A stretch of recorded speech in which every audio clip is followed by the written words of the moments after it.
Breaking news on Wall Street, and it isn't good. A terrible day for the markets globally. The global sell-off with massive losses from Asia, starting in Europe. And then the tsunami of economic uncertainty fueled by growing concerns among investors over a potential U.S. recession and fears of how and when the Federal Reserve will respond, to say nothing of the Middle East. Ladies and gentlemen, welcome to this show. We got a lot to talk about right now. It is some big things happening. I don't know if you guys noticed, but yesterday night, people were noticing that in the pre-market, there was a crash. There was a market crash in Japan. Things are not looking good. And the internet is not playing any games because trending number one worldwide is what? Kamala crash. Kamala crash. You might be thinking I'm kidding you, but literally it's trending number one in the world. And she's melting down over every Democrat is melting down over this Kamala crash. Trending number one. Let me show you guys what I'm talking about here, so that way you guys know it's trending number one. Here it is. Trending number one, politics. Trending with Bidenomics. You guys remember Bidenomics? Crazy. So it's a wild time of uncertainty. We got to talk about a lot, but let's keep going. History in the making. Of what some would call history in the making. Scary. Don't say that. We have never been down 1,000 points ever, not even intraday on the NASDAQ. Is that true? That is true. Okay. I'm down 6% right from the get-go. This is heavy big tech. Here we go. Look at them go down. Microsoft is down $20. That's 5%. Alphabet, 5%. Meta, 6%. Amazon, 6%. Apple, 9% down. Let's pull out Apple. This is interesting. A question for you. Crazy. But here's what Kamala Harris has to tell us. You guys want to take a look? You guys ready for what she has to say about all of this? Take a listen. You know, we have to stay woke. Like everybody needs to be woke. And you can talk about if you're the wokest or woker, but just stay more woke than less woke. Yeah. You know, that was literally her response. That was the only thing that came out from her today. That's insane. But you know what's even crazier about this? You know who she's blaming? Take a guess. Take a wild guess without even reading this article. Take a wild guess who she's blaming. Harris blames Trump for the latest dreadful jobs report nearly a full term after he left office. Vice President Kamala Harris' campaign is blaming former President Trump for the latest negative jobs report, which is affecting the world market. Nearly a full term after he left office, Donald Trump failed Americans as president, she says, costing our economy millions of jobs, bringing us back to the brink of recession. What? Donald Trump hasn't been president in 4 years. How is this his fault? And this is what she has to say. She says, now he's promising even more damage with Project 2025. Here we go with the Project 2025 BS.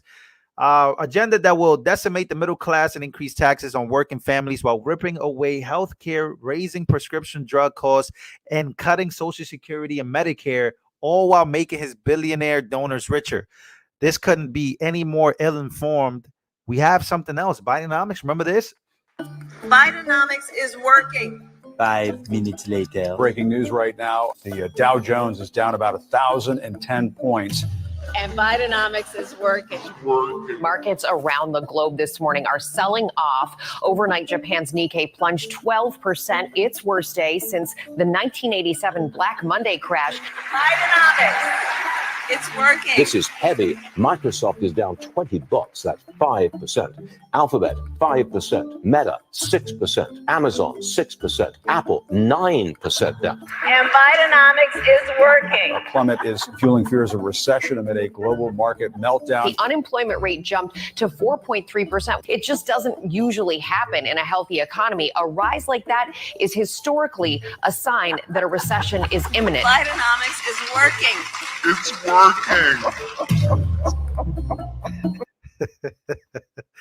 Bidenomics is not working. Well, you know who made a prediction not too long ago at his Atlanta rally? A guy by the name of Donald J. Trump. If Harris wins this election, you will quickly have a Kamala economic crash. You're going to have a crash You could also have a crash like in 1929, more specifically. Was he right or was he wrong? Call him crazy. Oh, no, I hate you, Trump. I hate Trump. Well, here's what he says. He says, stock markets are crashing. Job numbers are terrible. We are heading to World War III, and we have two of the most incompetent leaders in history. This is not good. Well, guess what? World War III is brewing. Here's what our commander-in-chief of 2024 through 2024 is what I meant to say. Here's what he has to say about it. President, do you think Iran will stand down? Do you think Iran will stand down, sir? I hope so. I don't know. I hope so. I don't know. If you guys don't know, Iran is allegedly about to attack the United States of America. We'll talk about that in just a second, but let's keep going with this Kamala crash, trending number one. Advice for the little guy. We all need advice, and Charles Payne is here to give it. Welcome to the show, Charles. Welcome. Thank you. What should the little guy do? First, let me tell you what I think is driving this, because I've heard you ask a lot of people. It's not just one thing, obviously, right? I give 65% to Jay Powell and the FOMC, not just from Friday, but from the very beginning. That first rate hike should have been 75 basis points. Growth, everyone's coming to grips. Earnings won't grow as fast as they thought they would. The economy obviously is slowing a lot faster than anyone thought, at least the experts. The carry trade that Steve talked about, 5%. Geopolitical risk, 5%. And the Harris poll numbers, 5%. Particularly if you look at the hardest hit sector here. Dave Monson mentioned NASDAQ. That's not the hardest hit.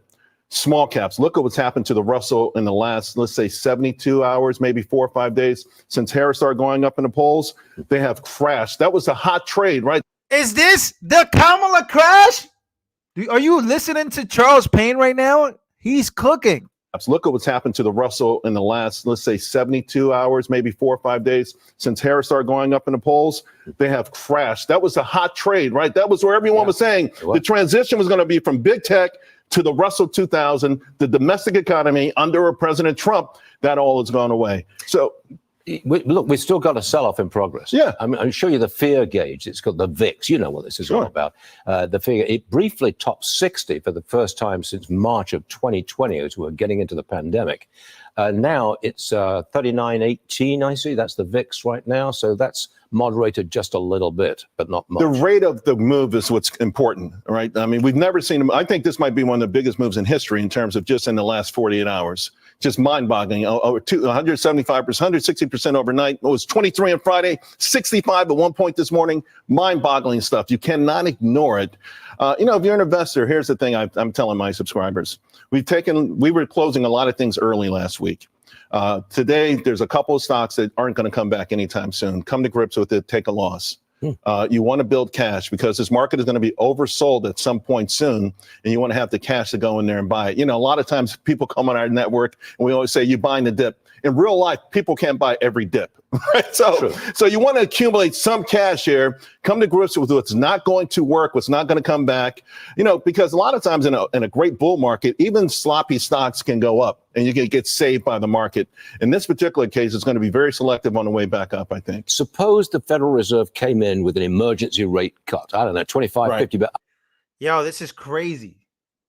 This is crazy. And it's not even the craziest part of what's really going on. Have you guys been hearing about what's coming in the Middle East, right? We literally have an emergency that just happened. Let me actually play this video for you guys here. Everyone, I'm Bill Hemmer in today for Martha, and welcome to The Story. Moments ago, 2 rockets reportedly fired at a base in Iraq that houses U.S. troops. That's according to Reuters. The United States military now about 2,500 forces in the country of Iraq. And the last time this happened, the U.S. responded several days later. Now, that's happening as President Biden meets with his national security team in the White House Situation Room. And the U.S. reportedly warning allies Iran could attack Israel as soon as today. Now, Iran's threatening to retaliate for the killing of a Hamas leader in Tehran last week, and that was one daring mission. Now the Pentagon sending more warships and more fighter jets to the Mideast to help protect American forces and ultimately to defend Israel yet again. Yet again, here we are. We have two retired generals standing by, former U.S. CENTCOM Commander Joseph Votel and former NATO Supreme Allied Commander Philip Breedlove. Yeah, this is insane what's happening right now worldwide. And we just have literally Joe Biden walking around, and he's basically saying, I hope so. I don't know. I don't know if Iran is going to withdraw. President, do you think Iran will stand down? Do you think Iran will stand down, sir? I hope so. We don't know. Unbelievable. I mean, this is a joke, bro. This is literally a joke.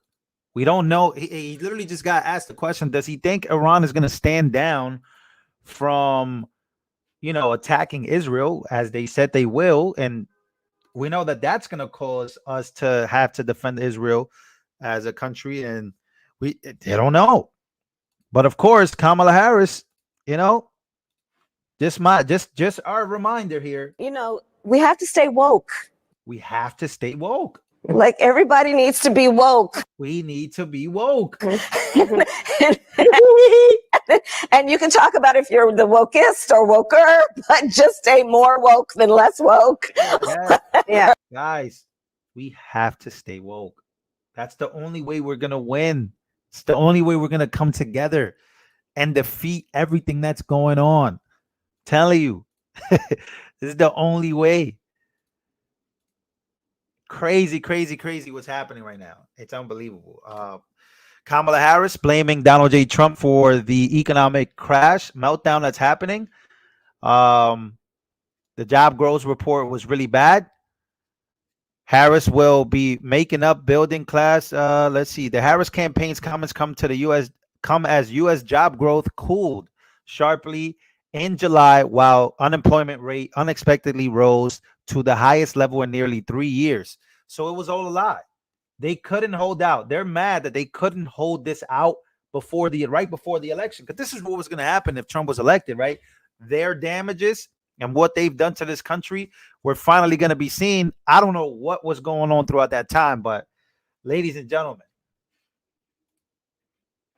the Black Swan event might just be here. So prepare yourselves accordingly, because our leaders, I'm going to be honest, they're out here blaming other presidential candidates and people that haven't been president in 4 years. They're literally blaming Trump. Like, this is what her response is. She's freaking out and blaming Trump. This is weaker than expected. Data also raises questions about whether the Federal Reserve has waited too long to cut interest rates. Policymakers voted at the conclusion of their two-day meeting.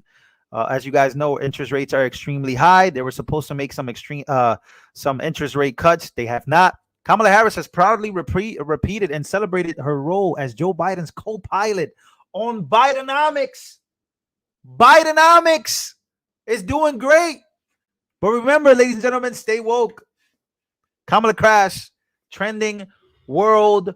I don't know if you guys woke up to this, but trending worldwide. Ladies and gentlemen, make sure to smash the like button. Let me know what you guys think about this Kamala crash trending. Who do you blame for this? I blame the administration that's been in charge, right? When the Dow was up, the S&P 500 was up, the stock market was booming, leftists like Raise the Bar will come on this channel and they would praise Joe Biden. He's doing an amazing job. The stock market is booming. That's Joe Biden's doing. Well, is this Joe Biden's doing? Just my question. And this is some wild stuff, because once Israel does get attacked, which is imminent, even Trump said it today, Israel will be attacked by Iran. Iran has already mentioned that. They even dropped the ad saying that they're gonna, attack Israel. When that happens, what is the world gonna do? What is the response of this world? How serious is it gonna be out in Israel? Comment down below. I love you guys, and I'll see you guys in the next one.